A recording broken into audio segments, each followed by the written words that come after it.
What is going on, everybody in Math Squad? Welcome back to a brand new video. Today we're going to be doing the first impressions of my very first Pixel device, the Google Pixel 5. Got this unlocked. It's working on Verizon, no issues. You want to see my first impressions? Stay tuned.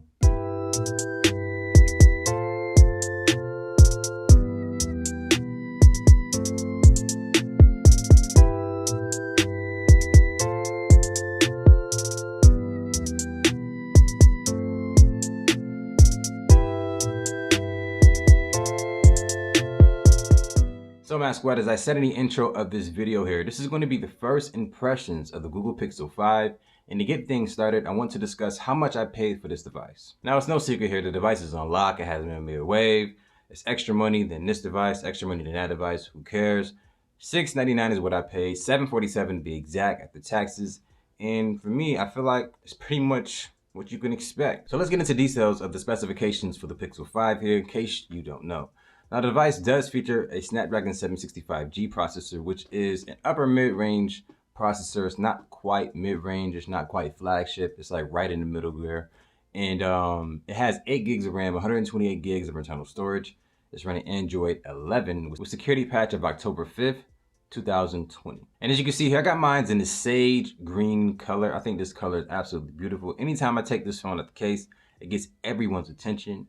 And also I have to mention something else that I won't forget later on in the video here. Continuing on with the specifications here, the device features a 4,080 milliamp hour battery, which is pretty big for the device size. You have a 6-inch OLED display, looks really good. That is 90 Hertz. When it comes to smooth scrolling and all that stuff, it is amazing. This device is absolutely beautiful. I love everything about it. Before we get off track here, we have USB Type-C for charging on the bottom of the device.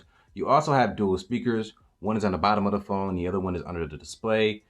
Not quite near the earpiece where it would traditionally be, but there's actually nothing up there, if we're being honest here. And on the top of the device, you get a noise canceling mic.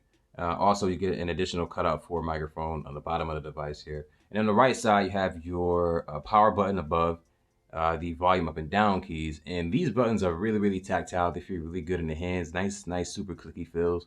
And I love that about it. You feature a fingerprint scanner on the rear of the device, which is something that makes sense for Google to do. But, you know, if it had something under the display, I would have liked that as well. But I'm really not complaining. The phone is so small and ergonomic that it doesn't even bother me to use the fingerprint scanner in the back because my hands are like the perfect size for it. So shout out to Google for making a phone that's not super huge, because it seems like everything else in my lineup is like a giant phone. And of course, getting over the cameras here, on the rear of the device, you have 2 cameras. It's a dual camera setup.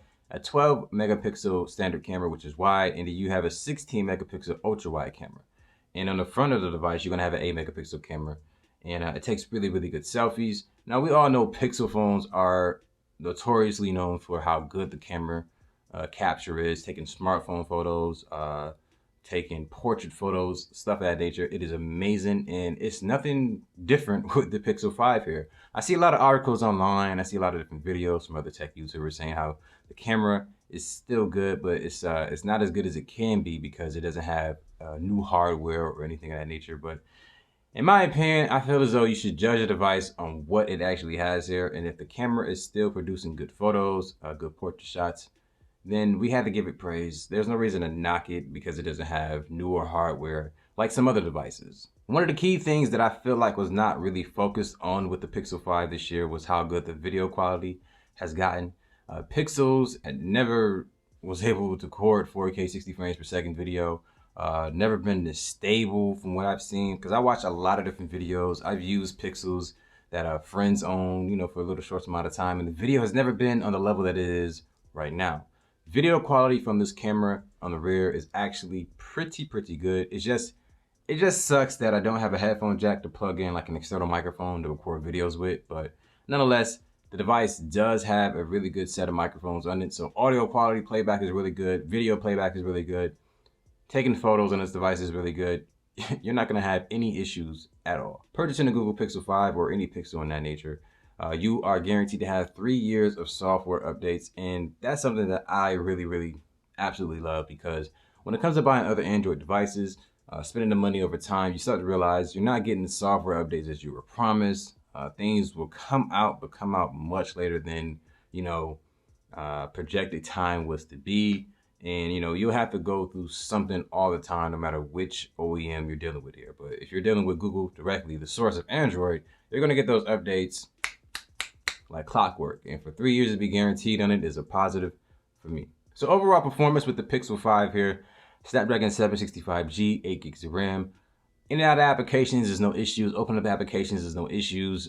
Pretty snappy. You will almost feel as though if you're not a person who had the A65 or a flagship phone too many times before, you wouldn't even know the difference between performance versus the other. But overall, you will have a decent experience here with the Pixel 5. Battery life is absolutely amazing on the Pixel here as well. It has a smaller screen, so I think that does help it. I actually enabled the developer options, and I went ahead and forced the 90 Hertz mode in the display. And with me doing that, the battery life is still pretty much the same.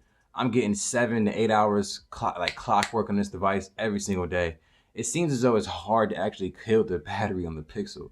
And I'm not kidding when I say that. And other YouTubers probably said the same thing, but the Pixel, it consumes battery at such a small amount per hour. It's almost like insane when you look at it. I remember, I think a couple times I had 5 hours of screen on time with about 50% battery left. And that's better than some devices that have much bigger batteries than the Pixel here, and slower processors as well. So it just always baffles me when I see something like this here with the Pixel. And I have to give Google their props. Amazing job with the optimization here on the software for Android 11. And for the fact that the Pixel 5 can actually have amazing battery life with it having a smaller battery. IP68 water resistance, NFC, wireless charging, 90 Hertz display, 765G processor inside, amazing battery life, quick charge as well, some of the best smartphone cameras in the game. You can't get mad at the price. You can't get mad at the Pixel. It just is what it is if you ask me here. So as I said earlier, the Pixel is unlocked and it does work on Verizon's 5G network with no issues, millimeter wave. In case you're not familiar with what Verizon is using for their 5G as far as their rollout right now. Yeah, I've been able to make phone calls and text messages, use the 5G data network, and I had no issues whatsoever. Speaking of which, receiving phone calls on this device is actually pretty cool. I use the feature as far as screen calling is what it's called here, and it's a really cool feature where you can actually just let the assistant answer the phone for you, and then once you figure out it's not a spam call or someone you actually want to talk to, the system would actually connect you to the person who's actually calling you.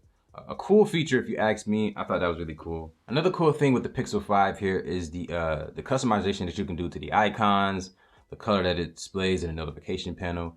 It looks really, really cool. You can adjust the colors to pretty much anything you want. You can also adjust the display to saturated, adaptive, whatever screen setting you want it to be on. One of the best displays I've seen on the phone here, especially with it having 90 Hertz. I'm not sure if it's just me being extremely excited for the Pixel here, but I think everything that it has going for it this year is pretty much awesome. And the package was complete in my opinion.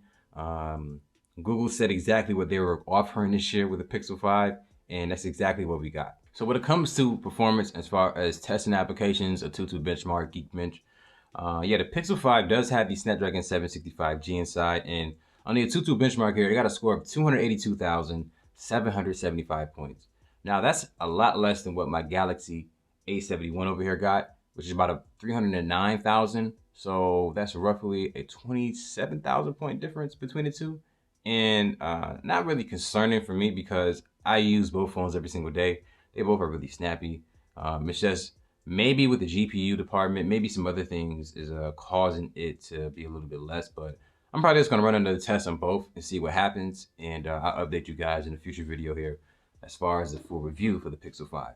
Now, as far as Geekbench 5 here for the Pixel 5, on a single core score, we got a 591. And on the multi-core score, we got a 1,612. Now, that is not as high, once again, as my Galaxy A71, which features the same exact CPU, the same amount of RAM as the Pixel 5 here, but it's just not as fast. And if we go over to Geekbench 4, it's pretty much a similar results. We got a single core score of 2,716 and a multi-core score of 6,107. So definitely smaller on the multi-core score, again with Geekbench 4 compared to the Galaxy A71. But a speed test video between those two phones are definitely coming. They're similarly priced, have the same specs, and I think it would be a good battle between those two.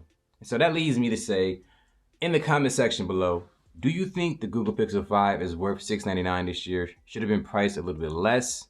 What do you think? I think it's worth every single dollar. And if you are new to the channel here, consider subscribing so you don't miss any coverage when it comes to upper mid-range devices like the Google Pixel 5. And Matt Squad, like this video here so that other people just like you can get a little bit more help when it comes to researching upper mid-range devices like the Google Pixel 5. And then you get to see cool first impression videos like this one here. It just makes sense. And last but not least, share this video with your friends and family and let them know that not all Android cameras suck, especially this one here. It's just not true. But until then, my name is Max Rock. Thank you for watching this video. Have a good day, y'all. Deuces.